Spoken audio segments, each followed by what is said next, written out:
ओम नमः शिवाय। शिव भक्तों, आप सभी का स्वागत है श्री शिव महापुराण की इस पावन यात्रा में, जहां हम पढ़ रहे हैं रुद्र संहिता का तृतीय खंड।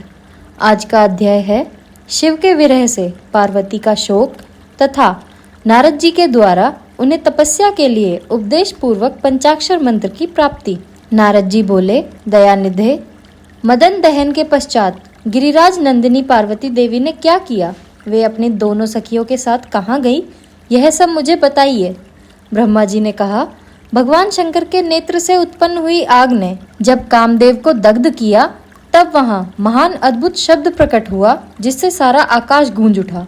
उस महान शब्द के साथ ही कामदेव को दग्ध हुआ देख भयभीत और व्याकुल हुई पार्वती दोनों सखियों के साथ अपने घर चली गईं।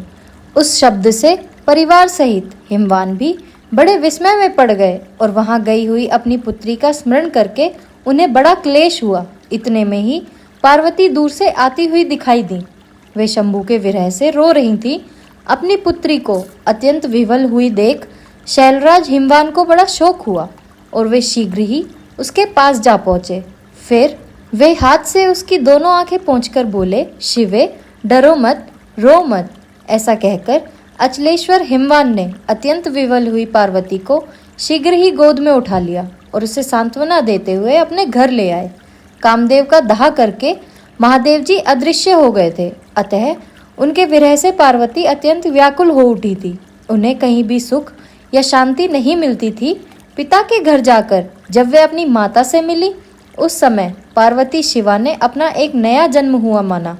वे अपने रूप की निंदा करने लगी और बोली, हाय, मैं मारी गई।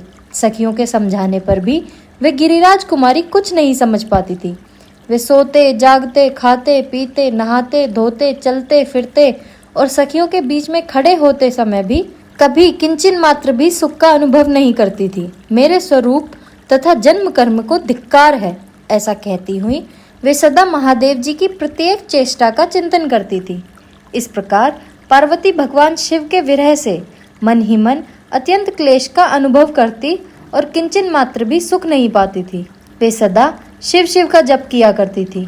शरीर से पिता के घर में रहते हुए भी वे चित्त से पिनाक पाणी भगवान शंकर के पास पहुंची रहती थी। तात शिवा शोकमग्न हो बारंबार मूर्छित हो जाती थी। शैलराज हिमवान, उनकी पत्नी मेनका तथा उनके मैनाक आदि सभी पुत्र जो बड़े उदार चेता थे, उन्हें सदा सांत्वना देते रहते थे। तथापि वे भगवान शंकर को ना भूल सकी।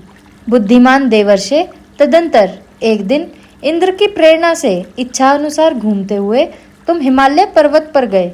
उस समय महात्मा हिमवान ने तुम्हारा स्वागत सत्कार किया और कुशल मंगल पूछा। फिर तुम उनके दिए हुए उत्तम आसन पर बैठे। तदंतर शैलराज ने अपनी कन्या के चरित्र का आरंभ से ही वर्णन किया। किस तरह उसने महादेव जी की सेवा आरंभ की और किस तरह उनके द्वारा कामदेव का दहन हुआ, यह सब कुछ बताया। मुने, यह सब सुनकर तुमने गिरिराज से कहा, शैलेश्वर, भगवान शिव का भजन करो। फिर उनसे विदा लेकर तुम उठे और मन ही मन शिव का स्मरण करके शैलराज को छोड़ शीघ्र ही एकांत में काली के पास गए। मुने, तुम लोक उपकारी, ज्ञानी तथा शिव के प्रिय भक्त हो, समस्त ज्ञानवानों में शिरोमणि हो, अतः काली के पास आ उसे संबोधित करके उसी के हित में स्थित हो। उससे सादर यह सत्य वचन बोले, कालिके, तुम मेरी बात सुनो। मैं दयावश सच्ची बात कह रहा हूँ। मेरे वचन तुम्हारे लिए सर्वथा हितकर, निर्दोष तथा उत्तम काम्य वस्तुओं को देने वाला होगा। तुमने यहाँ महादेव जी की सेवा अवश्य की थी, परंतु वह बिना तपस्या के गर्वयुक्त होकर की थी। दीनों पर अनुग्रह करने वाले शिव ने तुम्हारे उसी गर्व को नष्ट किया है। शिवे, तुम्हारे स्वामी महेश्वर विरक्त एवं महायोगी हैं। उन्होंने केवल कामदेव को जलाकर जो तुम्हें सकुशल छोड़ दिया, उसमें यही कारण है कि वे भगवान भक्त वत्सल हैं। अतः तुम उत्तम तपस्या में संलग्न हो, चिरकाल तक महेश्वर की आराधना करो। तपस्या से तुम्हारा संस्कार हो जाने पर रुद्रदेव तुम्हें अपनी सहधर्मिणी बनाएंगे और तुम भी कभी उन कल्याणकारी शंभू का परित्याग नहीं करोगी।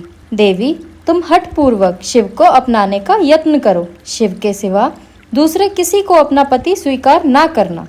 ब्रह्मा जी कहते हैं, मुने, तुम्हारी यह बात सुनकर गिरिराज कुमारी काली कुछ उल्लासित हो तुमसे हाथ जोड़कर प्रसन्नतापूर्वक बोली, प्रभु, आप सर्वज्ञ तथा जगत का उपकार करने वाले हैं।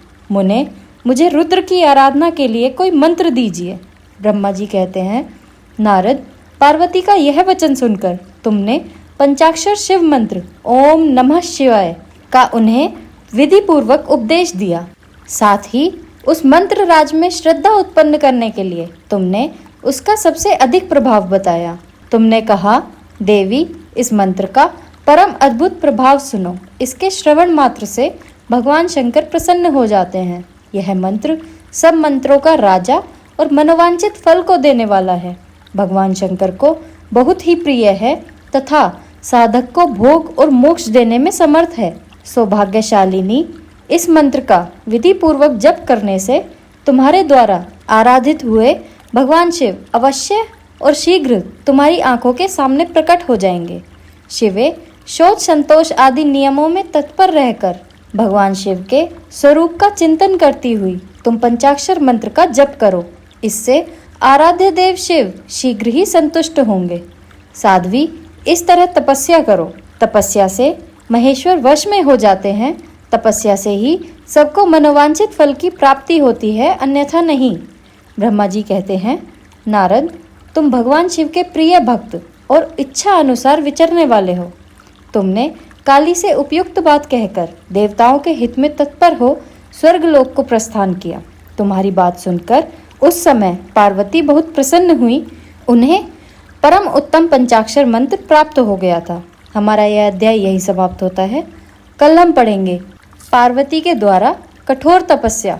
आपको यह वीडियो कैसा लगा कमेंट सेक्शन में हमें ज़रूर बताएं। वीडियो को लाइक, चैनल को सब्सक्राइब करना ना भूलें।